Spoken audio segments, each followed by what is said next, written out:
தேடி தேடி சென்று சோறு தின்பதையும், தேவையே இல்லாமல் அவுட்டிங் என்ற பெயரில் ஊர் சுற்றுவதையும், நடுராத்திரியில் திரைப்படம் பார்க்க போவதையும், நாகரிகம் என்ற பெயரில் அநாகரிகத்தில் ஈடுபடுவதையுமே இந்த தலைமுறையினர் வாழ்வியலாக ஆக்கி வருகின்றார்கள்.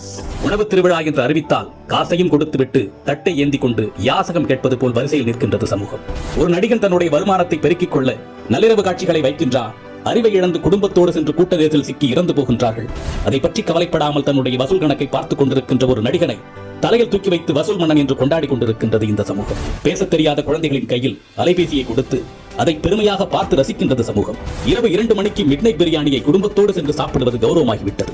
நீங்கள் உங்கள் குழந்தைகளுக்கு உணவு கொடுக்கவில்லை, ஸ்லோ பாய்சன் கொடுக்கின்றீர்கள்.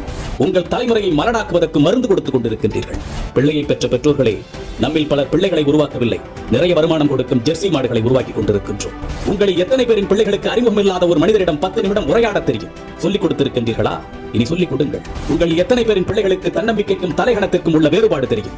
சொல்லிக் கொடுத்திருக்கின்றீர்களா?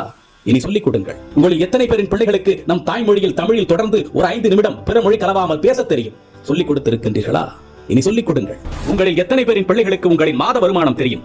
அதை கொண்டு எப்படி உங்கள் குடும்பத்தை நடத்துகின்றீர்கள் என்று எத்தனை பேர் உங்கள் பிள்ளைகளுக்கு சொல்லிக் கொடுத்திருக்கின்றீர்கள்? இல்லை என்றால் சொல்லிக் கொடுங்கள். அது தெரியாததால் தான் இன்று பலர் லட்சத்தில் வருமானம் ஈட்டியும் இஎம்ஐயில் வாழ்க்கையை தொலைத்து விழி பிதுங்கி நின்று கொண்டிருக்கின்றார்கள். ஆண் பிள்ளைகளோ பெண் பிள்ளைகளோ, உடல் வெட்கம் என்றால் என்ன என்று சொல்லிக் கொடுங்கள். 10 வயதில் அணியும் ஆடையது, பருவ வயதில் அணியும் ஆடையது, படுக்கையில் அணியும் ஆடையது, பொதுவெளியில் அணியும் ஆடையது என்று வேறுபாடுகளை சொல்லிக் கொடுங்கள். நம்மில் பல பேரின் பிள்ளைகளுக்கு ஐபோனின் விலை தெரியும், வந்த திரைப்படத்தின் வசூல், வரப்போகும் திரைப்படத்தின் புள்ளி விவரங்கள் எல்லாமே தெரியும். ஆனால் அன்றாடம் நாம் உண்ணக்கூடிய அரிசியின் விலை தெரியுமா? காய்கறிகளின் நிலவரம் தெரியுமா?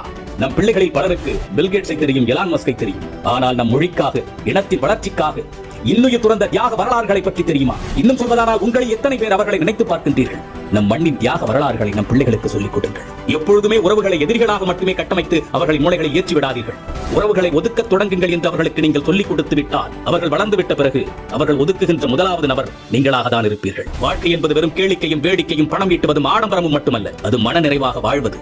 அது எப்படி என்று குழந்தைகளுக்கு கற்றுக் கொடுங்கள். இந்த மனித சமுதாயத்திற்கு பெற்றோர்களாகிய நீங்கள் செய்யக்கூடிய மிகப்பெரிய கடமையை உங்கள் பிள்ளைகளை அறம் சார்ந்த பிள்ளைகளாக, அறிவார்ந்த பிள்ளைகளாக உருவாக்குவதுதான். அறிவு என்பது படித்து தெரிந்து கொள்வதல்ல, ஏடுகளில் இருந்து நாம் அறிந்து கொள்வதல்ல. நாம் கற்றுக்கொள்ளுகின்ற அத்தனையும் நமது புத்திக்குள் இறங்கி அது என்னவாக வெளிவருகின்றது என்பதை பொறுத்ததுதான் அறிவு. சிந்திக்க தூண்டுவது அறிவு. தன்னுள் எழும் கேள்விகளுக்கு தானே விடை காண்பதுதான் அறிவு.